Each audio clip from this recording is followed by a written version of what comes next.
ហើយសិតតែជេថាខ្ញុំនឹងជេលោកពូ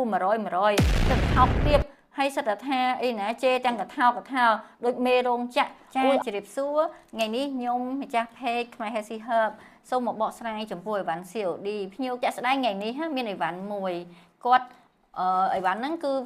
ផ្ញើទៅខាងកំពង់ស្ពឺហើយគាត់សុំ COD ចឹងឯងគាត់ទៅយកអីវ៉ាន់ហើយគាត់ទៅដល់គាត់ឆែកឃើញអីវ៉ាន់ហ្នឹងណាគាត់បើកអីវ៉ាន់មើលហើយគាត់ឆែកឃើញអីវ៉ាន់គាត់ថាគាត់បដិសេធអត់យកទេអីវ៉ាន់ហ្នឹងគាត់បដិសេធជាមួយនឹង JNT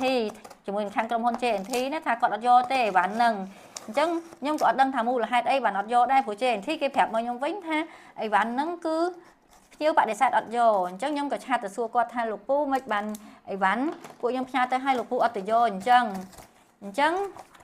គាត់អត់តបជាមួយនឹងពួកខ្ញុំទេគាត់អត់តបក្នុងឆាតនឹងទេពីរថ្ងៃក្រោយមកទៀតខ្ញុំក៏ខលទៅសួរគាត់ដំបូងខ្ញុំសួរឲ្យលោកពូអីវ៉ាន់ពួកខ្ញុំផ្ញើទៅដល់ហើយប៉ុន្តែអត់ឃើញលោកពូទៅយកអីវ៉ាន់គាត់ថាគាត់អត់ទៅយកទេដោយសារតែអីវ៉ាន់ខ្ញុំទិញ2ប៉ុន្តែផ្ញើទៅតែ1ហើយខ្ញុំនឹកក្នុងចិត្តហាមិនចឹងបុគ្គលិកខ្ញុំធ្វើការផ្្លាត់ទេអីភ្ញៀវទិញ2ផ្ញើទៅតែ1ដល់បន្តិចទៅបានគាត់និយាយថាអីវ៉ាន់2នឹងប៉ុន្តែកន្លះកំប៉ុងអញ្ចឹង2នឹងបូកចូលគ្នាស្មើនឹងមួយកំប៉ុងហ្នឹងចាខ្ញុំទទួលស្គាល់ថាអីវ៉ាន់ខ្ញុំនឹងគឺអត់ពេញទេប៉ុន្តែលោកពូ2ផ្សេង1ផ្សេងចាអីវ៉ាន់ខ្ញុំ2មែនប៉ុន្តែអីវ៉ាន់ខ្ញុំអត់ពេញទេហើយគឺខ្ញុំលក់ខ្ញុំសរសេរនៅក្នុងហ្នឹងគឺចំណុះ120ក្រាមសាច់សុទ្ធបរិមាណសុទ្ធ net weight 120ក្រាមចា120ក្រាមសាច់សុទ្ធអញ្ចឹងមួយកំប៉ុងហ្នឹងគឺ150ក្រាមទាំងសម្បកប៉ុន្តែនៅក្នុងឆាតពួកខ្ញុំក៏បានបញ្ជាក់ប្រាប់ជូនលោកពូដែរថាទម្ងន់120ក្រាមមួយកំប៉ុងទម្ងន់120ក្រាមប៉ុន្តែពួកខ្ញុំខុសត្រង់ថាចេះពួកខ្ញុំខុសត្រង់ថាអត់បានបញ្ជាក់ជូនពូថាអីវ៉ាន់ហ្នឹងគឺមួយកំប៉ុងហ្នឹងអត់ពេញកំប៉ុងទេអញ្ចឹងណាប៉ុន្តែលោកពូអាចស្ដាប់ការបកស្រាយរបស់ខាងខ្ញុំសិនថាហេតុអីបានអីវ៉ាន់ហ្នឹងវាអត់ពេញកំប៉ុងហើយមួយទៀតខ្ញុំឃើញលោកពូផុសក្នុង account ផ្ទាល់ខ្លួនរបស់លោកពូថាពណ៌ដិតជាងម្សៅល្មៀតចាលោកពូក្បាលល្មៀតគឺវាដិតជាង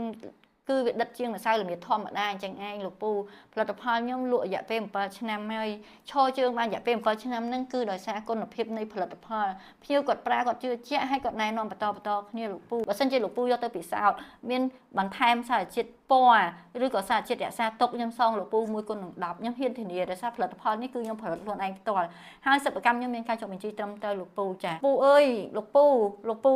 និយាយថាខ្ញុំជេរលោកពូថប់ទៀតហ្នឹងខ្ញុំអត់ទទួលទេខ្ញុំអត់បានជេរទេលោកពូខ្ញុំអត់បានជេរទេហើយសិតតែជេរថាខ្ញុំនឹងជេរលោកពូ100សិតថោកទៀតហើយសិតតែថាអីណាជេរទាំងកថាដូចមេរោងចាក់អូយអត់ទេលោកពូបលឹះលោកពូហ្នឹងគេហៅថាបលឹះពេកហើយធ្វើបាបក្មួយពេកហើយលោកពូកំងអីវ៉ាន់អត់យកក្មួយខាត់ថ្លៃដឹកជញ្ជូនខាត់ថ្លៃអីហើយលោកពូផុសថាឲ្យ